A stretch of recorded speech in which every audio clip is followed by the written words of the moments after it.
Baik, di tengah tren yang menurut Head Research dari Yuanta Sekuritas Pak Chandra bahwa sedang downtrend untuk IHSG, berikut adalah rekomendasi sahamnya pemirsa ya.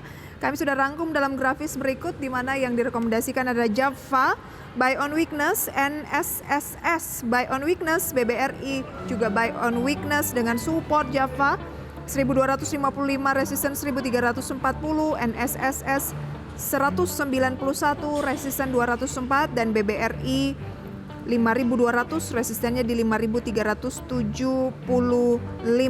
Itu dia untuk level-level targetnya begitu ya. Apa yang menarik Pak Chandra dari Java sehingga masuk dalam deretan 3 saham rekomendasi utama Anda? Ini basically dari sisi technical sih ya. Jadi kelihatannya sahamnya itu sudah ada di ini apa sih, wave 3 lah kelihatannya. Jadi ada sedikit mungkin potensi rebound untuk balik ke atas. Dan kalau kita lihat sebenarnya 3 saham ini kan semuanya adalah di domestik ya. Jadi Java, sawit sama BRI kan relatively domestic oriented ini. Jadi kita balik ke premis tadi di mana kita pikir di domestik kita masih kuat sih. Oke, karena domestic oriented gitu ya. Ya. Sehingga Java Anda kategorikan trennya tren apa saat ini untuk Java, Pak? Dia trennya harusnya dia kemarin habis koreksi, mungkin diharapkan untuk rebound sih ini. Oke, bisa rebound ya untuk Java. Ya. Baik, Ya. 1295 strateginya seperti apa kalau Anda bilang ada support 1255 ya? Ya. Saya pikir sih buy on weakness, tungguin di kisaran 1255 sih. Di kisaran berapa, Pak? 1255, jadi tunggu ya. share price-nya turun dulu. Kalau sekarang naik 0,78% dan tunggu di 1255, berarti ini time frame-nya berapa lama? Ini daily basis. Oke. Kemudian saham berikutnya adalah NSSS. Kalau ini agak jarang nih direkomendasikan. Kira-kira apa sih yang menjadi pertimbangan dari Yuanta merekomendasikan saham ini? Kembali lagi ini karena technical ya, jadi mereka purely lihat dari grafik ya. Jadi ini bilangnya sih ada wave C basically, dan itu kelihatannya ideal buy area-nya ada di 191. Ini kelihatannya harusnya ada, dia mungkin bisa break dari sideways-nya jadi uptrend sih.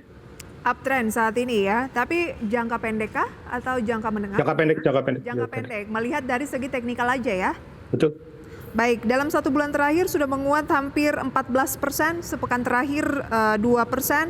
Saat ini cenderung agak stagnan di pembukaan, jadi 196, strateginya gimana?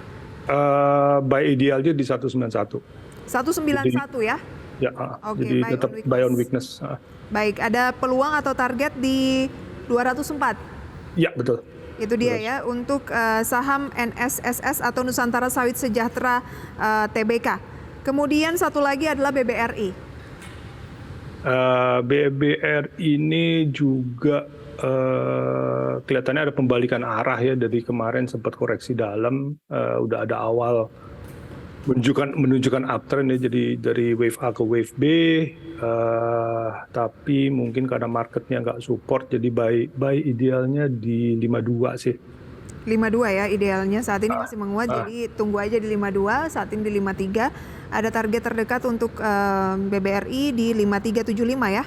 Ya, betul. Oke, nanti akan kita bahas lebih jauh Pak Chandra, mengapa Anda merekomendasikan lebih ke agak-agak teknikal dulu nih. Apakah karena masih ada ketidakpastian yang harus ditunggu atau bagaimana? Kita jeda terlebih dahulu pemirsa, kami akan segera kembali sesaat lagi. Terima kasih pemirsa Anda kembali bersama kami dan kita masih akan berbincang bersama dengan Head of Research dari Yuanta Sekuritas Indonesia. Pak Chandra, kalau melihat rekomendasi saham pilihan Anda tadi ada 3 dan semuanya buy on weakness. Kenapa dengan IHSG yang Anda katakan saat ini sedang downtrend, Anda lebih memilih saham-saham untuk dibeli di harga bawah? Artinya masih ada peluang IHSG ini turun lagi kah? Kenapa bukan saham yang mungkin saat ini bisa langsung dibeli gitu? Dengan posisi saat ini, apakah memang itu adalah strategi yang tepat untuk jangka pendek?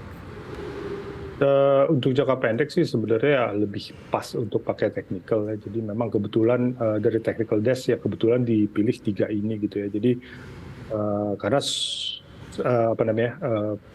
pilihan saham itu kan cukup besar ya, ada mungkin 200 plus gitu. Jadi dengan mereka melihat pergerakan secara teknikal atau secara grafis itu mungkin pilihannya itu sih. Oke, lantas sentimen apa yang harus menjadi perhatian jangka pendek ini? Secara jangka pendek ya itu tadi sebenarnya karena masih sifatnya cenderung negatif, market juga bergerak relatif volatile, makanya manajemen downside risk-nya adalah buy on weakness ya. Jadi kecenderungannya kita biarin aja, jadi nggak perlu terlalu diuber lah market atau saham gitu, karena memang momentumnya kan relatif nggak terlalu positif ya. Kecuali kalau misalnya positif kita mau uber harga saham tuh mungkin masih bisa gitu. Sekarang I think basically dengan kondisi yang relatif volatile, mesti agak sabar-sabar sedikit, memang agak bottom fishing sih sifatnya. Oke, melihat dari rekomendasi Anda tadi kayaknya saham-saham yang sudah melaju kencang ini kayak misalnya brand ya sudah tidak direkomendasikan dulu ya Pak ya? Susah ngubernya kan, even udah dari sejak listing kan selalu reject atas gitu, jadi ngambilnya gimana gitu. Oke, ini selalu lebih mentok di atas. Lebih cocok yang sudah masuk gitu ya untuk memaintain penguatan ya? Iya betul. Gain, ya? Baik. Betul. Oke, sayang sekali waktu terbatas Pak Chandra. Terima kasih banyak untuk sharing informasinya di segmen Market Buzz kali ini. Sampai berjumpa kembali Pak Chandra. Selamat pagi. Ya terima kasih. Selamat pagi. Terima kasih.